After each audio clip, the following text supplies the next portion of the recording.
something more there that needs to manifest everything. It's a big problem, you know? The source told Abraham is going to... We don't know who your source is. Get rid of that one. Okay. That sounds more like your mother. It's quite enough, you greedy little bugger. Must not ask for more. Yeah. Basically, you know, the universe responds to your feelings, you know? The universe does not respond to your feelings. Nothing responds to your feelings. Your feelings are your indication of your vibration. Your vibration is what the law of attraction is responding to. Everything is responding to your vibration. Your emotions are your indicator of how you fit in this with the way Source is looking at it. Think about the way we began this morning. You've asked for many things, and your inner being stands in your vortex. And because your inner being is non-resistant in thought, then just try to imagine for a moment what the power of that attraction must be. Oh, so this powerful attraction gathering all of these cooperative components, if you're not in sync with that, then you feel that resistance. That's what negative emotion is. It's you not lining up with your inner being who is lined up with all that you have become. Do you understand the concept that when you launch a rocket, that when you live some life and you ask for more, that vibrationally speaking, you've moved past where you stand in terms of your manifestation? This is an important thing to understand. There's you standing in the middle of your manifestations. That's you. And if standing in the middle of your manifestations and looking around at your manifestations is the only reason that you offer a vibration, then you are really stuck in what you want to call now manifestations.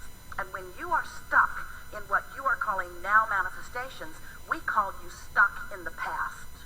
Because who you really are, the present, is this vibrational reality that is where all the action is. It's where all the movement is. It's where all the attraction is. But if you're so busy looking around at what is, and your vibration is consumed by your awareness of what is, then you're not letting yourself move toward all of this that you have already become vibrationally. You got to get the concept that there's the vibration and then there's the manifestation. We are talking about vibrations turning to thoughts and thoughts turning to words and words turning to impulses and impulses turning to things. And humans, for the most part, just want to talk about the things, what's already manifest. Well, that's Arctic tiger at its max. And it's a waste of current vibrational vitality. And it's not with your inner being. Spins, You know how what the difference between exciting! your inner being, the non-physical source of you, and you. Your inner being never looks back. And you know what back is? Now is back in relationship to the way your inner being sees things. The money in your bank account is irrelevant. The vibrational reality is where your inner being is focused. But there are so many realists in the world that want to say, oh, that's just crazy talk. And we say, well, then you'll be stuck in what is, just regurgitating different places, different faces, the same experience over and over and over and over and over again. Yeah. There is one time on my life where I did many out-of-the-body experiences, okay? I was capable to talk to people that passed away. I was capable to see my body on the bed, things like this. One thing that you say is that when you approach, we get to the source and you receive, we know everything that we are. But the thing is... But you don't have to have a death experience you don't in order have, to do you don't that. Have, you don't Meditate. But the thing is,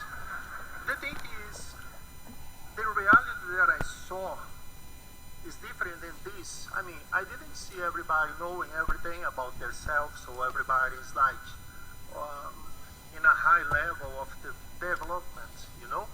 I see different conscience there, not the same, not like a high level.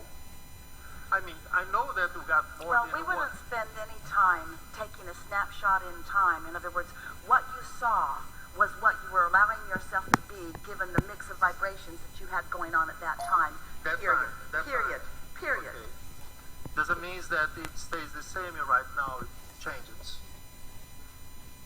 Never-endingly. This is a never-ending state of becoming. That would be like saying, what you just said to us was not different than saying, one time I drove down a street and I saw a garbage can tipped over. understand.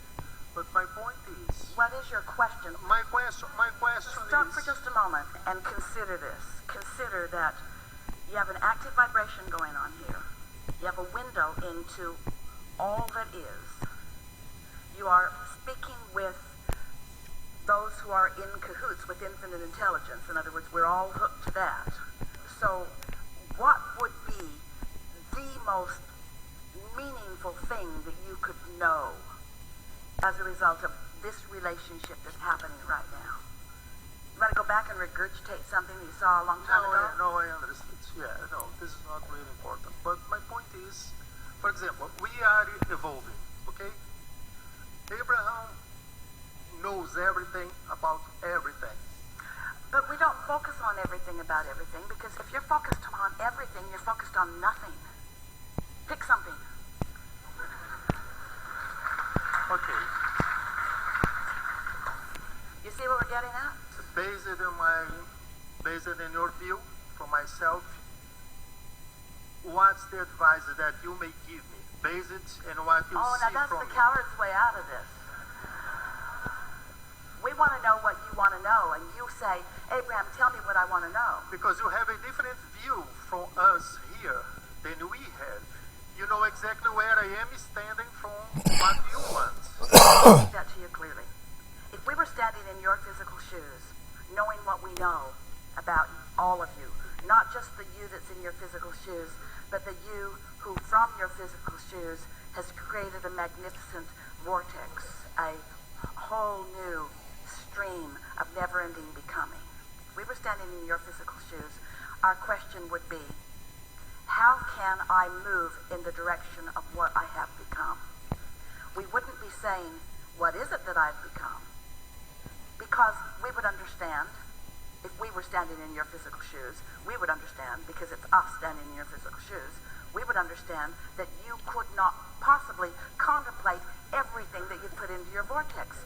So our question would be, what is my path of least resistance for the most joyous motion forward that I can experience? Because then you would be understanding that it's not about getting anywhere, it's about enjoying the process of movement toward. It's not about the accomplishment of something. It's about remembering who I am. It's about remembering how blessed I am. It's about taking in the beauty of the environment. Esther, before she took her walk yesterday, she was doing her segment in Tandy. And she always writes things that include feelings. And so she wrote, I love the feeling of this sweet California air on my face, in my mouth, and in my lungs. I love smelling and feeling and eating this air. And then she said, I love meeting and knowing all these little critters who live on this loop, who often don't show themselves to me, but I know they're there. I love the butterflies and the birds and the critters and the bunnies and the cats and the dogs and the babies in the strollers. In other words, she was activating and salivating over her co-creators that she knew were going to be out here on this loop with her this day. She wrote more about other things, but as she's walking the loop, right away, the fragrance in the air was uniquely not fragrant in the sense that it was flowers. It was fragrant in the sense that there was enough moisture in the air that she could smell the ocean in it. And so she just sort of took it in. She felt her entire body rising to the deliciousness of that, like never before. And she knew, for sure, it was because she got out ahead of it and got herself prepared to recognize it when it met her. It's been meeting her every morning, but she was there to recognize it. It's the recognition of what's happening. And then butterflies and hummingbirds and all manner of critters are surrounding her, not more abundant than usual, but more poignant than usual, showing up just at interesting places and interesting timing and communicating with her, reveling in the beauty of this day. And so then she ended her walk and she walked into this main gate, into a courtyard. And in this courtyard, she has a stream that's man-made, but it's really beautiful and has so much volume to it and sound to it. And she walked into the courtyard. An owl was drinking from the water in the daytime. And he looked at her, and she looked at him, and he looked at her, and she looked at him, and then off he went into the sky like nothing Esther has ever seen before. Now she knows, she's known that owl was there for years. She can hear him at night. She hears him. She's not ever seen him before until she took an opportunity to get out ahead of it with her writing and to isolate within herself the feeling of these creatures who are sharing the loop with her, who are vibrational matches in their love of this succulent, delicious physical life experience that she is living. She activated within herself the way this owl feels about life, and he had to come to greet her. You see what we're talking about? The law of attraction had to put them together. This was not a fluke. This was not what humans want to call just a chance meeting. This was an absolute attraction based upon, now, did Esther say, as she wrote, today I will meet an owl and I will be happy? No, she didn't write anything like that. She wrote in general terms how she wanted to feel. She's leaving it to the universe to pick from what matters in her vortex. Now, if you know Esther, there's some books out on the table, some Sarah books, The Amazing Travails of the Giant Owl on Thacker's Trail. Owls are really meaningful to Esther because she has such a sincere relationship with Solomon. She just doesn't see them every day. They're not running around, and she was not asking the universe to bring her an owl. She was asking the universe to acknowledge her joy. She was not reaching to be joyful. She was joyful in her writing. She didn't write to be joyful. She wrote because she is joyful. Can you feel the difference? This segment intending is about how I feel now. I feel loved. I feel blessed. I feel sure. I feel eager. I feel happy. I feel whole. I feel vibrant and alive. Can you feel what that's doing?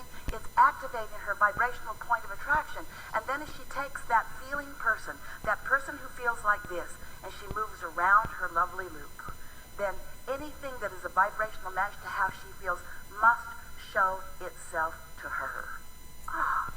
It's co-creation at its best, you see. You have to accept that it's a beautiful world that you live in, and you have to calibrate yourself to the beauty of the world. You have to accept that you are a blessed being, and you have to calibrate yourself to that blessed being that you are. You have to accept that you are intelligent and wise and adored and whole, and practice the vibration of that until everything that comes back to you reflects that to you, you see. So, when you are the deliberate creator of your own experience, what you really are is the deliberate confirmer and practicer of the core vibration of that which you are. Now, Esther's been moving around life. She's been feeling pretty much that way for a long time, and life's been very, very good to her. But it is, so much more satisfying when she identifies something, as we're wanting to get you to do, identifies something, activates it in her vibration, savors it, writes words around it, sits and contemplates how those words feel, calibrating, and then deliberately moves out in the world so that the world can show her that it heard her calibration, that it honors her calibration, that it recognizes her calibration, that it is responding to her calibration. You are the creator of your own reality because you are the calibrator of your own vibration. You just got to accept that you are and do something about it.